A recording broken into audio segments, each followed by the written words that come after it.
Welcome to Reay Art. My name's Teresa, and today I thought it might be fun just to talk about how can you create something from glass that is quite easy to do and will start to get you fired up, excuse the pun.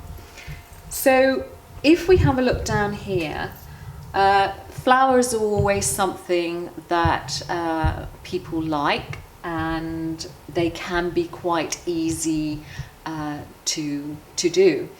So I've taken a square here that's Tetra, that's the clear glass, and I'm using Bullseye COE 90 coloured glass and some stringers which have actually been pre-moulded and pre-bent, which you can buy online. So if we start back at the very beginning here, and I just move this out of the way. So yesterday I was sitting there and I was thinking, okay, how can I make a very simple flower, a very easy flower, nothing too complicated. So first of all, from my square,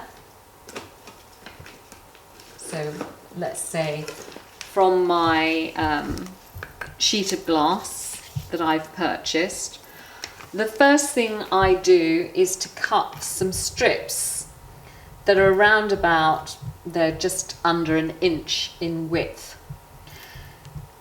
And in order to make this sort of symmetry, I wanted to make sure that it's an inch all the way around.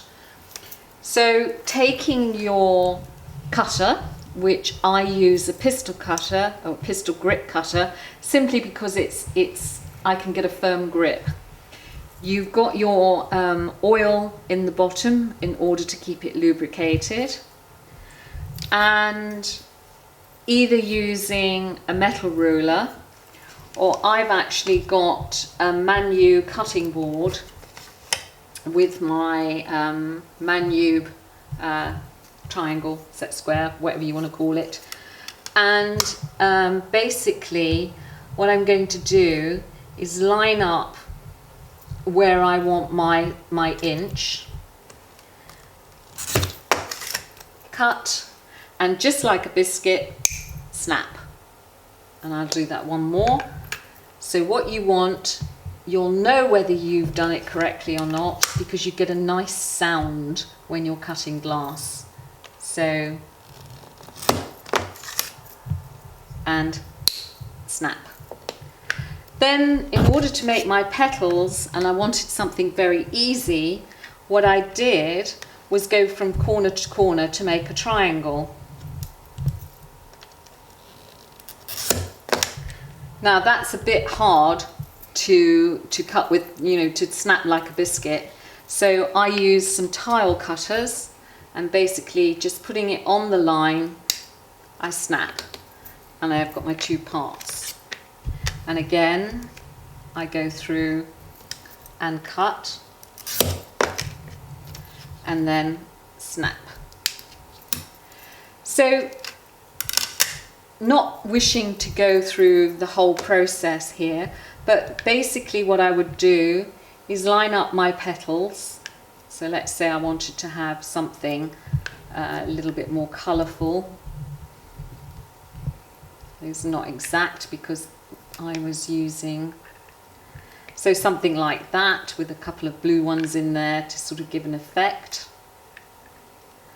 And then what I will do is, previously, if you cut small squares and you full fuse them in the kiln,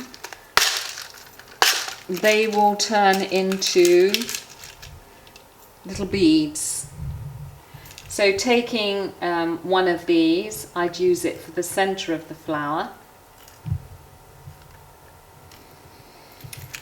and then if I've got the bendy sticks, I'd use that, or otherwise I'd use one of those, and then I may use a square as a leaf. So that just gives you the what you can do very simply, keeping it to geometric shapes to create a design. Thank you for watching, and do come back and see what Reay Art has to offer in the future. Goodbye.